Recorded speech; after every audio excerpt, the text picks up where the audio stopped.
Assalamualaikum warahmatullahi wabarakatuh. Perkenalkan, saya Adisa Aziza dari kelas Pendidikan Matematika 2022E dengan NIM 22030174175. Di sini saya akan menjelaskan tentang sejarah bahasa Indonesia yang menjadi keunggulan Indonesia sebagai bangsa serta prospek bahasa Indonesia di masa mendatang bila dihubungkan dengan disiplin ilmu yang telah dipelajari. Bahasa menunjukkan bangsa. Sekilas pepatah ini terlihat sangat sederhana, namun kenyataannya memiliki makna yang sangat luas.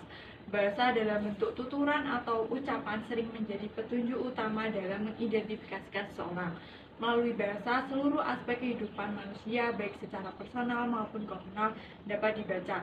Seperti cermin, bahasa mampu memperlihatkan segala sesuatu yang ada di depannya dengan sempurna. Dengan kata lain, bahasa merupakan potret diri dari pengguna bahasa tersebut. Pada dasarnya, bahasa Indonesia menjadi alat untuk berinteraksi atau komunikasi, berupa lambang bunyi yang dihasilkan oleh ucapan manusia untuk saling menyampaikan pikiran, gagasan, konsep, atau perasaan seseorang secara umum antara satu orang dengan yang lain. Bahasa Indonesia yang digunakan sebagai bahasa resmi di Negara Kesatuan Republik Indonesia ini awalnya berasal dari bahasa Melayu. Bahasa Melayu yang digunakan tersebut merupakan bahasa Melayu kuno yang masih dapat diselidiki sebagai peninggalan masa lalu. Para peneliti pun melakukan penelitian lanjutan dan menemukan bahwa bahasa Austronesia juga mempunyai hubungan erat atau kekeluargaan dengan bahasa yang ada dan digunakan di daratan Asia Tenggara. Pada tanggal 28 Oktober 1928, bahasa Indonesia secara otoritas berubah menjadi Bahasa Kesatuan atau Bahasa Umum. Nama bahasa Indonesia bersifat politis karena sesuai dengan nama negara yang diinginkan, khususnya negara Indonesia.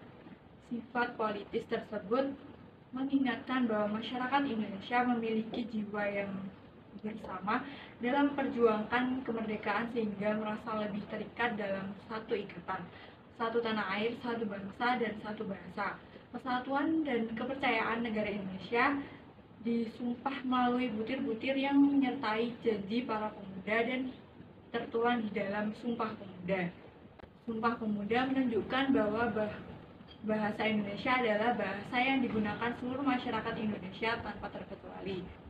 Bahasa Indonesia sebagai bahasa persatuan didirikan sebagai bahasa yang digunakan oleh masyarakat sehingga para tokoh bangsa dari tingkat desa, kelurahan, kecamatan, kabupaten atau kota, provinsi yang ada di seluruh Indonesia sebagai warga negara Indonesia yang baik, sudah seharusnya kita memiliki perasaan sangat bangga karena di dalam bahasa Indonesia itu ternyata mempunyai beberapa keunggulan, yaitu diantaranya yang pertama, bahasa Indonesia sebagai bahasa persatuan. Fungsi bahasa Indonesia adalah untuk mempersatukan suku-suku bangsa Indonesia yang berbineka. Yang kedua yaitu bahasa Indonesia sebagai bahasa ibu. Fungsi bahasa Indonesia sebagai bahasa ibu adalah sebagai alat komunikasi bagi yang belum memahami bahasa daerah.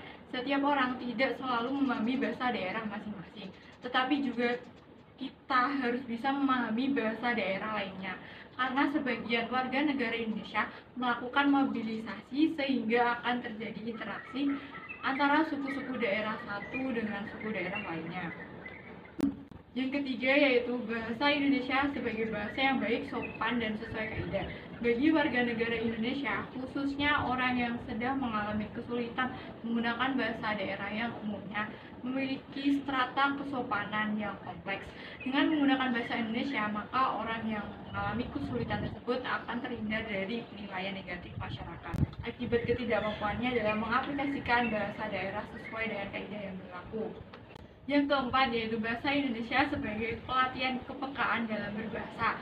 Fungsi melatih kepekaan dalam bahasa adalah agar setiap ujaran yang kita ucapkan baik secara lisan maupun secara perbuatan tidak akan menyinggung perasaan orang lain. Di era globalisasi ini, bahasa Indonesia sudah hampir berada di tepi jurang. Kita sebagai warga negara Indonesia sudah seharusnya mampu untuk mempertahankan dan mengembangkan bahasa negeri sendiri. Melestarikan bahasa Indonesia itu adalah hal wajib yang harus dilanjutkan oleh warga Indonesia dari generasi ke generasi.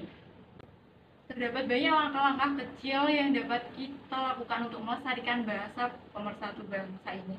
Menggunakan bahasa Indonesia sesuai pedoman umum ejaan bahasa Indonesia POEBI merupakan salah satu cara untuk melestarikan bahasa Indonesia. Hal ini dapat diimbangkan dengan diterbitkannya buku baru berbahasa Indonesia yang melewatkan proses editing terhadap isi dari buku tersebut. Menjadikan bahasa Indonesia sebagai mata pelajaran wajib di semua institusi pendidikan di Indonesia sebagai wujud bahwa mereka dapat menggunakan dan menerapkan kemampuan bahasa Indonesia dengan baik dan benar. Bahasa Indonesia pada masa-masa mendatang diharapkan lebih menampakkan peranannya dalam kehidupan modern. Sebab bahasa Indonesia tidak hanya sekedar sebagai alat komunikasi dalam masyarakat yang memiliki latar belakang bahasa dan budaya yang beraneka ragam, namun juga merupakan bentuk sikap budaya bangsa Indonesia.